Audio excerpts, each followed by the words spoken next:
We went to do rituals, real ones, for our hookup business, and it went so wrong. What I'm about to tell you, it happened to me and 4 of my closest friends. We went to do rituals, real ones, for our hookup business, and it went so wrong that even as I am typing this, I don't think I have slept well in weeks. It all started when things were getting hard. We were all in our early 20s, pretty and living in Abuja and doing runs full time. But the market was dry. Men were not spending. You could meet a man today, he will give you 30k, maybe buy you food and fuel, and that's it. Yet these same men would spend millions on other girls. One day at one coded party in JB, this babe called Miracle pulled up in a new Benz. She was glowing, skin like glass, hair bone straight, nails always done. But guess what? 2 years ago, she was begging me to send her 2k for pad. So I messaged her. I said, babe, what is the secret? She replied with just 3 words, you are not ready. Long story short, I kept on disturbing her until she finally told me there is a man in Kogi, deep inside a small village, who helps girls unlock their spiritual market. Basically, do ritual work so that men will go crazy whenever they see you. She said, no jazz that needs blood or animal sacrifice. She called it natural alignment.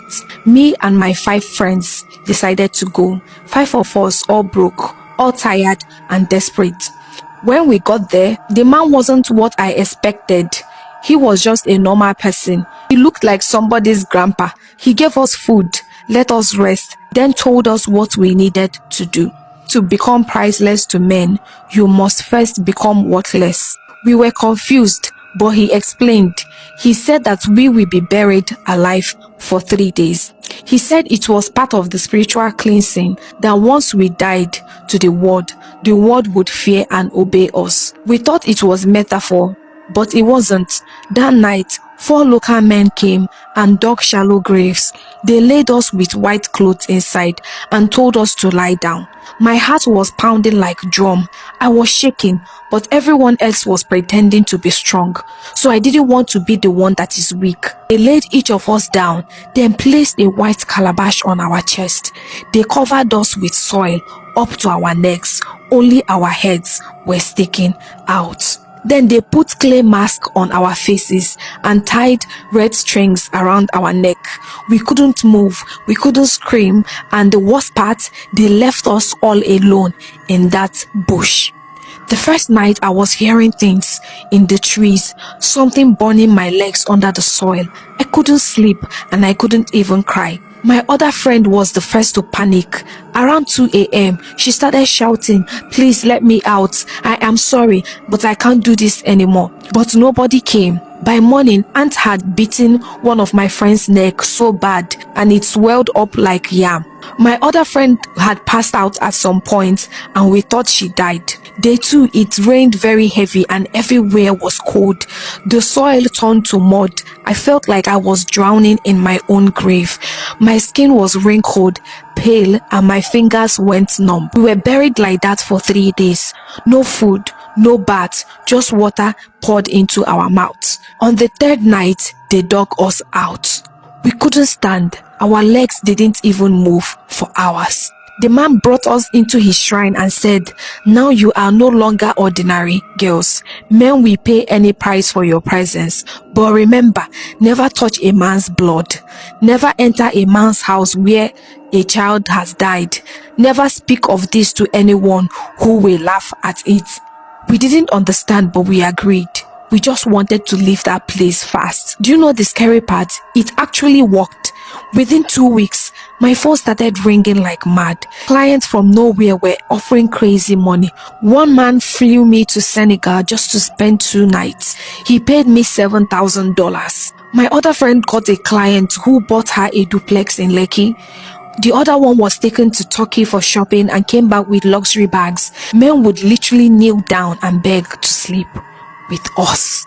But then the strange thing started happening. One day, one of my friends went to a client's house in Mitama. She said the moment she entered, she felt cold. She didn't know the man had lost a baby boy the month before. She fainted in his bathroom.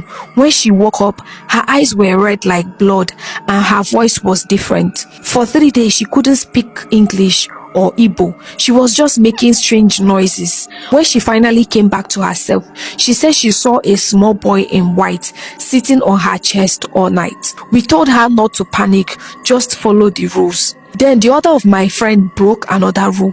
She went to visit her clients in Asokoro, and during dinner, she cut her finger by mistake and the blood touched the man's shirt. That night, the man called her 57 times.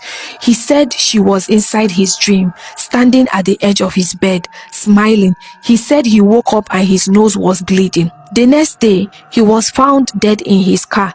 No wound, no explanation, just like that.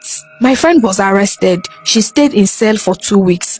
Police said there were no evidence, so they released her. But she hasn't spoken since. She just stares into space and mumbles numbers. Then my other friend again broke another rule.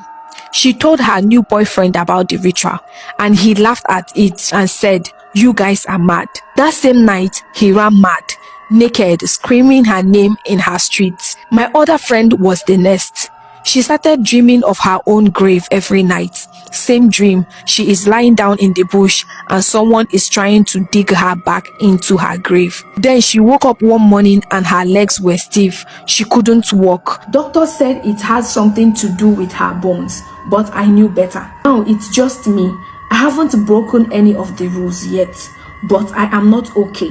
Every night I hear footsteps in my apartment. My door slams on their own.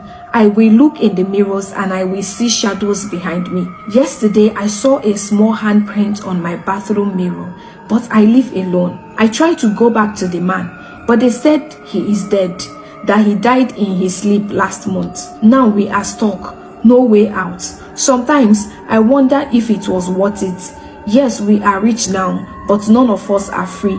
We traded our peace for power, and now the spirits are collecting rent from us. Please, if you ever read this online, just beg your girls to be careful. Anyway, don't forget to share this video to as many as possible, and I'll see you guys